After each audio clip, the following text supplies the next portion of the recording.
Hello, everyone, and welcome to Creator Weekly Live for July 16th, 2023. I'm Peggy Kay, and I'm coming to you this week's with this week's top updates for video creators, bloggers, and more. So I hope you're having a lovely summer weekend, and it's not too hot where you are. I'm kind of warm myself, but that's summer, right?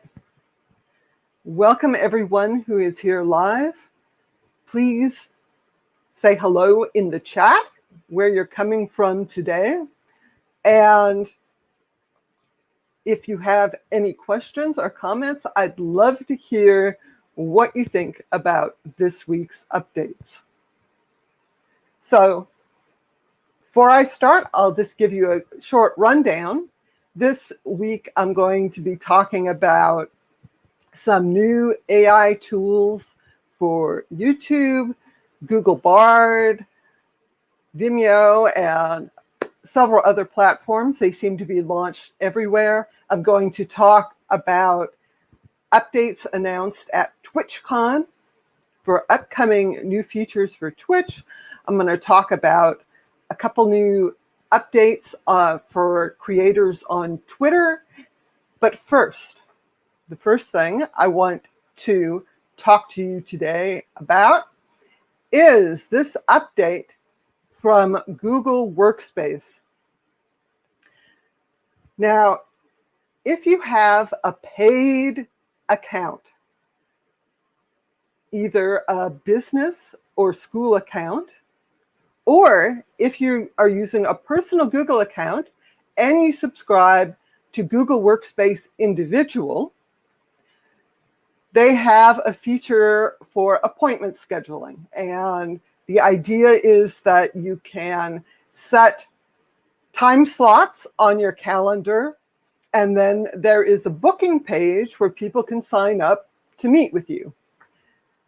The latest update is the ability to set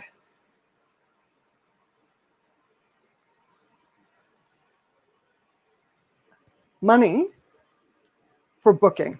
So Google Calendar, now it has the appointment slots, but if you connect your Stripe account, you can then ask people to pay while they are booking an appointment for you. So that way, if you want to do consulting or a lesson over the web or whatever you're using Google Calendar appointments for, you can now ask people to pay when they book. You can also send a cancellation policy, and it's all managed through Google Calendar. So that's a nice little update if you have Google Workspace Individual. I will also note that if you have Google Workspace Individual, the subscription comes with a number of other features, including advanced features for Google Meet, live streaming to YouTube, a bunch of other features. Features for Gmail, you can send out mass emailings, and you can have nicely formatted, special formatted emails, and so forth. So if you're using your personal Google account for running business type things, it's worth looking into Google Workspace Individual. Again, I just want to stop in and say welcome to everyone who is here live. It's great to see you. If you have any comments or questions, please post them in the live chat. I have shared a link to this week's creator update post, so you can get all the links and more detailed information about what I'm chatting about today. And if you want all the updates in your inbox every Saturday, you should sign up for my newsletter. There is a link in the video description. All right, so the next thing I wanted to talk about is actually a bunch of different updates from different platforms with generative AI tools. So the first one I want to talk about is from YouTube. And there is a new update described by Creator Insider. It's actually kind of a neat feature where YouTube will suggest titles for your video. Now, this is based on the description of your video and the transcript of your video. So if you're talking, of course, YouTube will also generate automatic captions, but it has access to the whole transcript that way. And this will only be available on desktop, and it's not instantaneous. So you upload your video, and then it may take a few hours for the suggested titles to appear. Once there's a suggested title, you can select it, you can edit it. It's really kind of a brainstorming feature. You should check out the Creator Insider video for more details.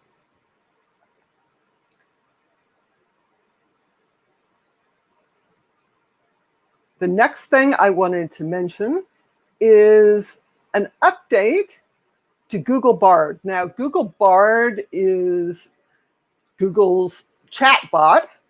This is really in development still, and I will note, importantly, it's not meant for any sort of factual responses. So you're chatting with it, it may just generate a plausible sounding response that's not based on any reality at all. So keep that in mind if you're using Google Bard. But there are really some cool updates. The first update is that it's now available in more languages, and it's now available all across Europe. So previously it had a more limited availability. If you're in Europe, if you're in Brazil or one of these other countries, you should check it out. And there are now options to adjust the responses. There were options before, now there's more sort of tonal responses you can get. You can say, oh, make a shorter response, longer response, more professional, more casual. You can pin conversations, you can share conversations. And I wanted to mention, oops, if I can find it, Bard can now collaborate using Google Lens. Google Lens is Google's tool for understanding photos. It can use that for doing a web search or translating and so forth. But now if you're in a chat with Google Bard, you can have it look at an image that you upload. It understands what's in the image, and then it incorporates that in the chat. So if you have used Google Bard before, you should check out these new options. That's at bard.google.com. But of course, it's not just Google that has AI updates. I wanted to mention a couple of others that are kind of cool sounding. The first one I wanted to mention is from Vimeo. Now, Vimeo is, I think of it as sort of a more pro video platform. It has a lot of tools, and you can have password protected videos and so forth. One of the cool things that they are launching is text-based video editing. So what that allows you to do is access the transcript of your video. And as you edit the transcript, it edits the video. It doesn't change what you're saying, at least not yet.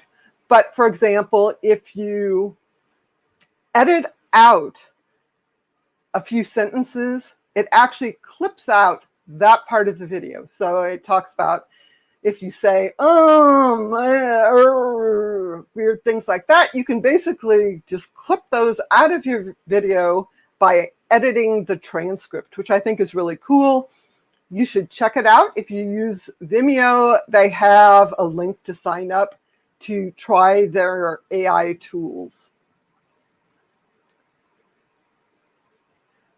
There is also an update from Adobe Firefly.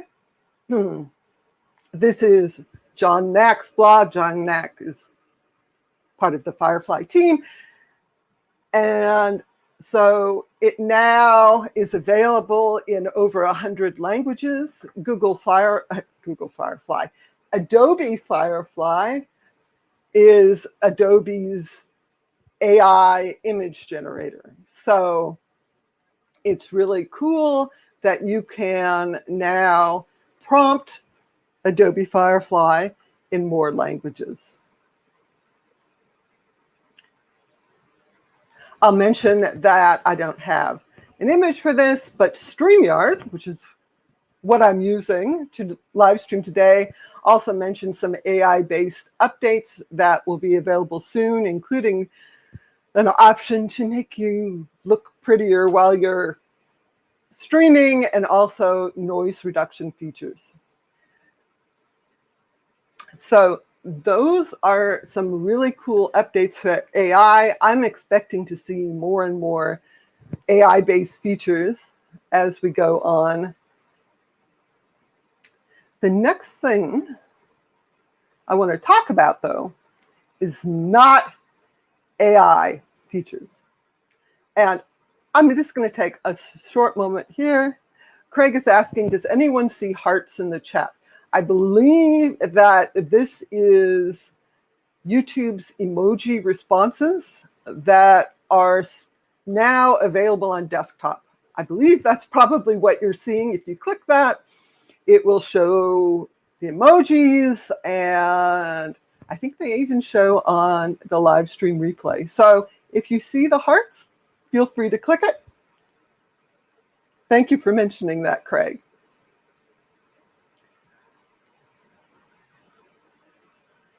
All right, so the next thing I wanted to share with you guys are some updates from Twitch.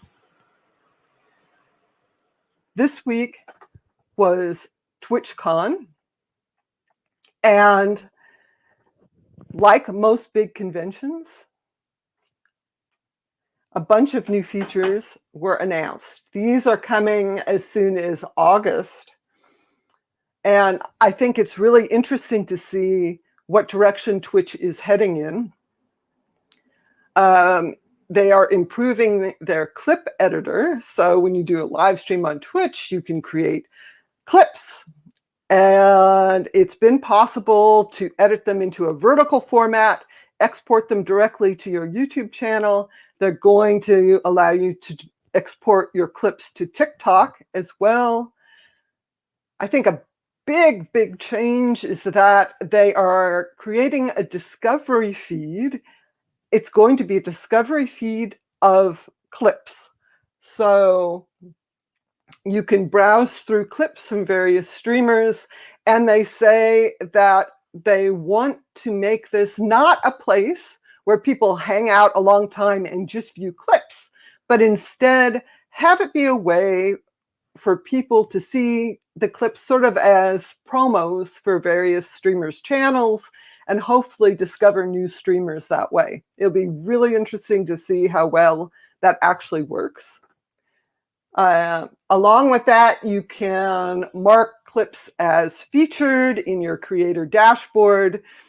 Those will be highlighted in the Discover feed and so forth. So you can tell Twitch which clips you want them to prioritize from your channel. The other really interesting update that they announced is that in October, they're going to launch stories. And you may remember that YouTube had stories and they just removed them, like in the past month. Stories are ephemeral posts. So you post something and it disappears within 24 hours or a week or however long it's set for. The idea is you can use that to announce things, promote things, share clips, pictures, text updates, do interactive polls, and so forth. What I think is really interesting is that Twitch is jumping on this now after the whole stories trend has kind of passed most other platforms where they launch stories and then remove them. So maybe it will be a good fit with Twitch. Again, we'll see. The other update that's really interesting is they have a guest star feature that lets streamers work together. So they are launching something called Streaming Together, where you can be live on your channel and your guests can be live on their channel. And so everyone is live on their own channel, but you're streaming together. And it says this is available to partners, affiliates, and anyone. And when it's launched, up to 5 streamers can stream together this way. And it will launch in August on select number of channels and then roll out more generally. There are also some more community tools, shared mod comments, and new alerts, new stream events. You can celebrate your birthday. And for streamers who are monetizing, there is now a chat countdown timer for when ads will be inserted, giving more control over that. I think these updates to Twitch are really interesting in that Twitch has a problem because everything is live. It's harder to find streamers because you have to happen on their channel when they're actually live streaming. So I think this new discovery feed has a lot of potential. There can be highlight clips. People can browse that and say, oh, hey, this streamer is doing something really cool that I want to see. And then you can actually see when the streamer is going to be live. So that's all going to be really, really interesting. All right. I think the last thing I wanted to mention today is an update to Twitter. And it was noticed this past week that if you have a Twitter Blue subscription,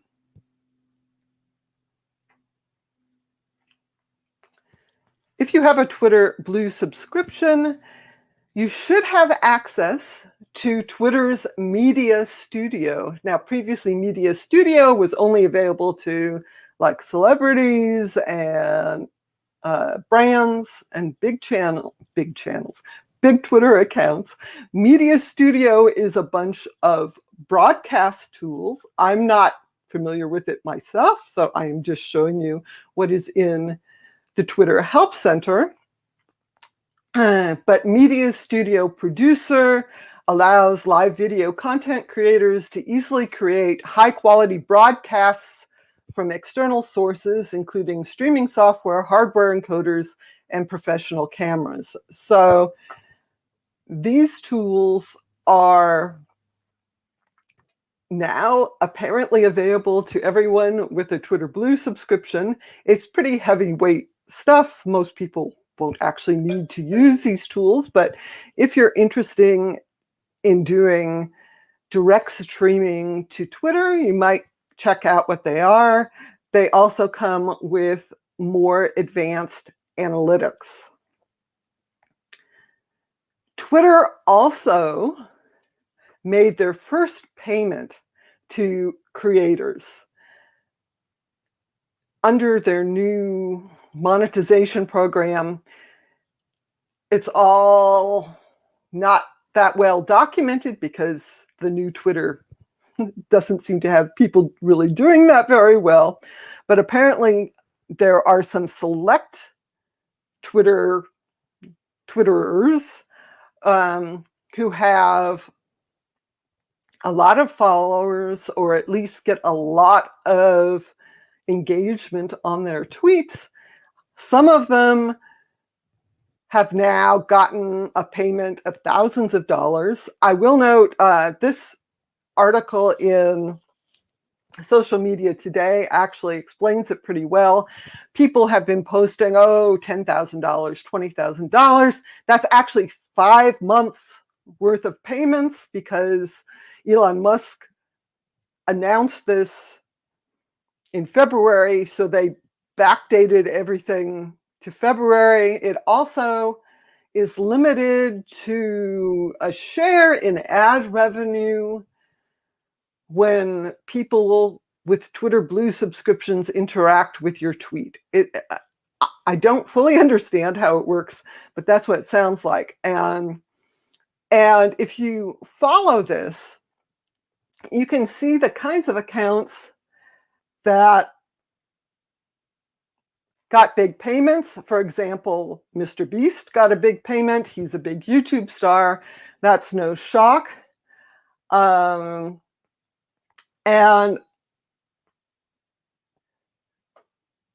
I think that it's not just really popular accounts, though, because a lot of the Twitter accounts posting that they got a nice check, thousands of dollars, a lot of them are really far right-wing accounts. There's also a couple sort of left-wing accounts. These are a lot of people who were at one point banned from YouTube. One account that made thousands, maybe tens of thousands of dollars, they were banned from YouTube supposedly for gaming engagement.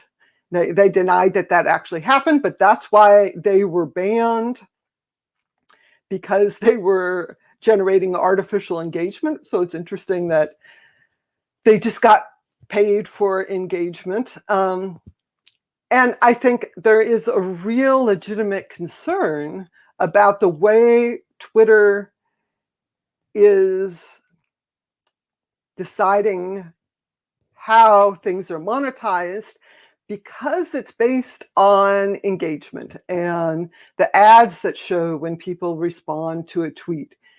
It really encourages people to post things that get people riled up, either riled up in a positive way, or, let's face it, riled up in a negative way. So if you can post something that really makes people angry and makes them want to respond to you, you may make more money this way.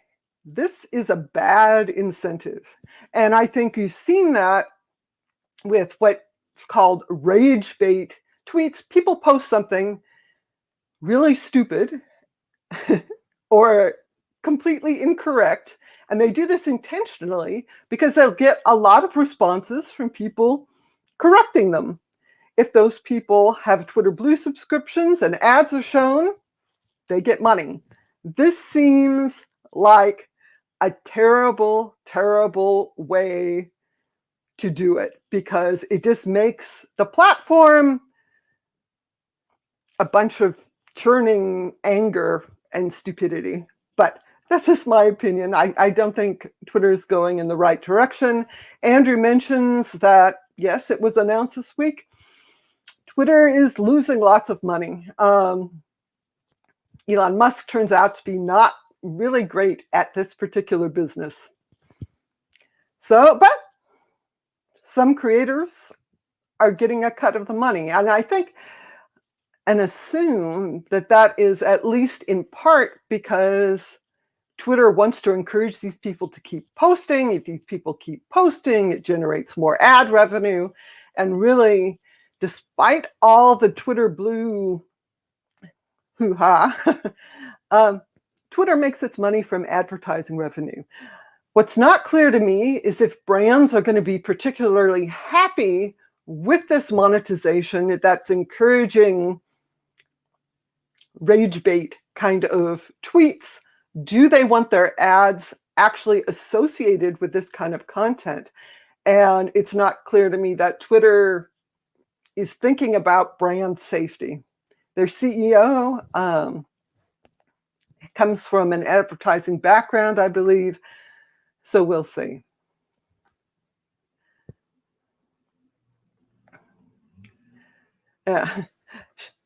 Chef says, as long as it stays out of US politics, I have no issues with AI.